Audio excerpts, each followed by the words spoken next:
Magandang umaga po sa ating lahat muli at ngayon lang po tayo nakapag-vlog ulit at meron po tayo rito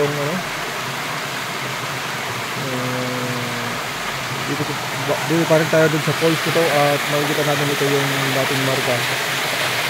So makikita natin yung mga pagong dyan. So ito yung falls na nakuha ng mga Korean at ito yung markang 14 bido. Okay, so dito yung prospect natin na silver noon na giveaway. Okay, yan. So mahirap yan kasi solo lang po tayo ngayon. Nagsusulo lang tayo palagi, karamihan. At ngayon na-try naman natin i-decode yung area sa magitan ng compass code. Okay, so sa magitan ng compass code. So meron po tayo ritong lumang kahoy. Wala na yung puno. Pero inugatan na rito at matagal na rito. So pansin natin, ito po yung lumang kahoy. Ayan. Yan na lang po yung natira. Ayan. Yan yung ugat niya. Napunta doon. So mula sa kahoy na to ay ang direction po doon ay, kung makikita natin, ay papunta doon sa falls is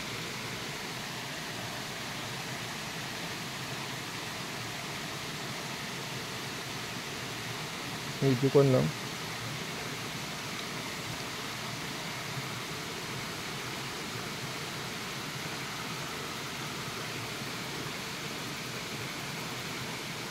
Nasa 45 degrees po siya. Malabo yung yung camera natin. Ayaw mag-auto-focus.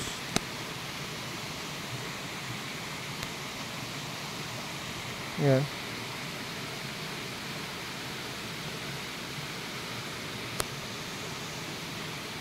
So ito ay naka 45 degrees dun sa falls. At the same time, dahil ito ay kahoy, so lock point po ito.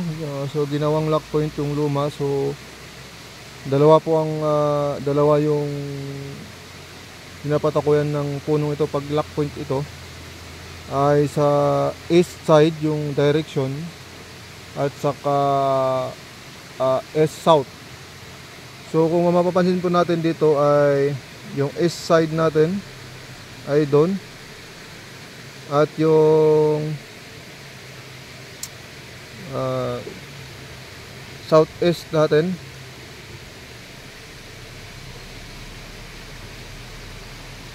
yan 135 degrees ay dyan banda. Okay, papunta po dyan. So yun yung pag ginawa tong lock point, ang direction niya east side at saka east side. So doon ang deposito at dito rin po yung isa. Okay, hindi natin alam kung saan diyang dalawa, sa east ba o sa east south o southeast na side yung deposito kung ginawang lock point tong kahoy na to. So ngayon, kailangan natin maghanap ng counter sign. So ang gagawin natin ay maghahanap tayo ng counter sign. At meron po ako nakita rito na isang counter sign.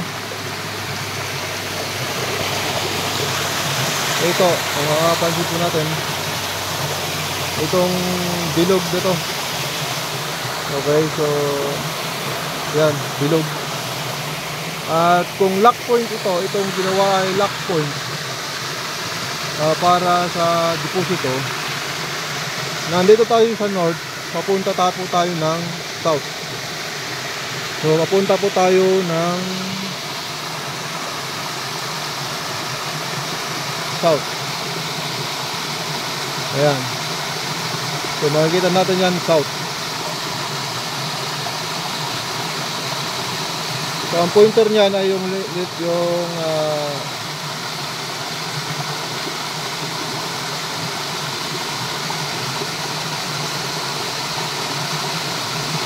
pointer niya yan yung north. Okay. Okay, so yan, nakikita natin yung letter S doon sa natuturo niya. Part na to sa north, yung pointer na yan. So ibig sabihin yung south ay doon. Napansin natin yung isang pointer down, tinuturo niya rin ay south doon, south. So ginawang lock point ito, itong pabilog na to. Okay. At ang deposito ay nasa south. So doon po, yun po yung lumang kahoy. At kung nagkukumpas ka ng S at saka south, S doon. So kung mapapansin natin, pag tinamaan natin doon, so yung deposito natin ay nasa south banda pag nandito ka sa north. So doon banda yon. Okay, so pwedeng doon sa east at saka sa south po, doon sa east o sa southwest ng kahoy na yun, na old tree na yun. So yun po yung deposito. Okay, so at may nakita rin po ko rito na isa. Okay, so may nakita po tayong isa, itong isang lock point ulit. Yung ito, yung letter C na yan.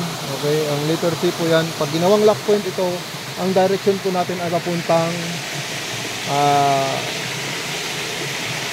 west. So makikita natin,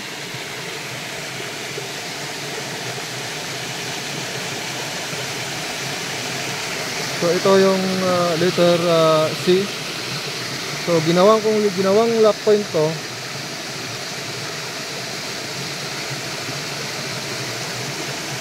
Papunta po tayo ng direction ng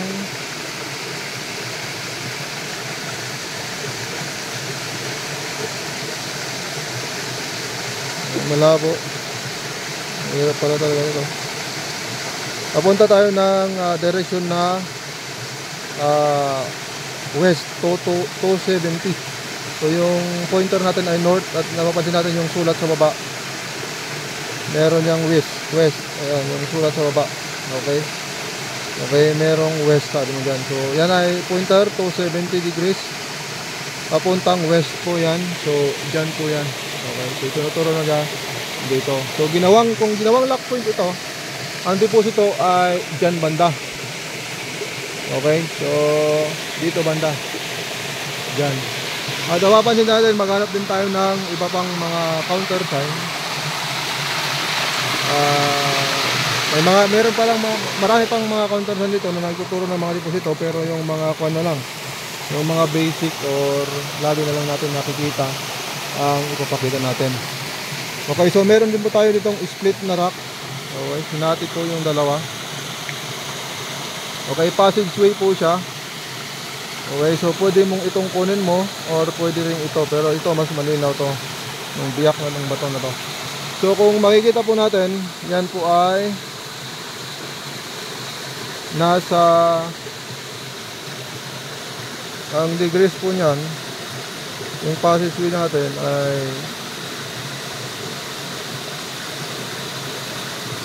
nasa 305. So yan yung nasa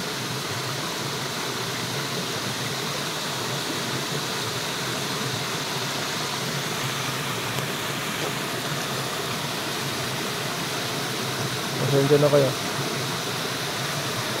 Ang direction po natin itong passageway ay nakatumbok ng 305.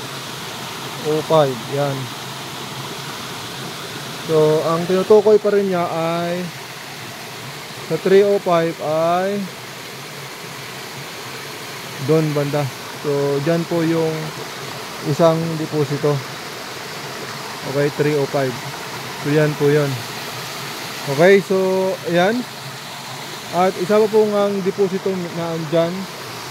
At the same time,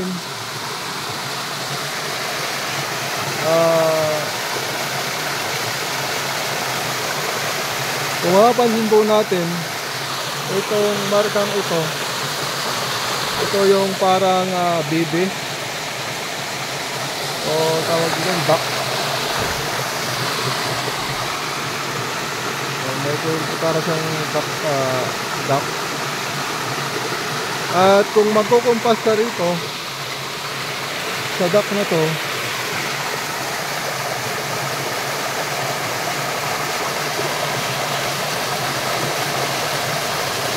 ay makikita natin yan ay eksakto po ng 315 degrees.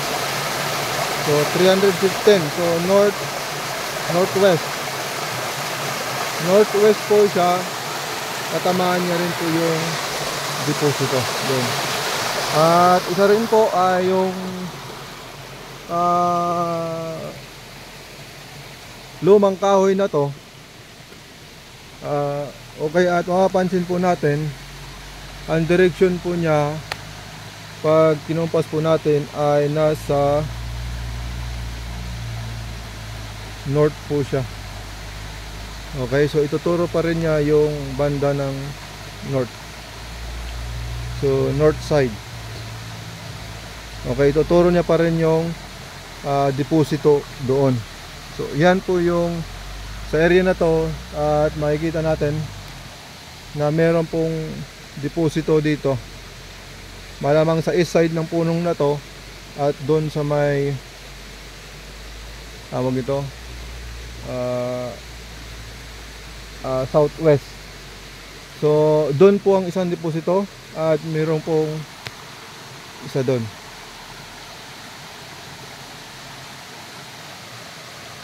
Ayan.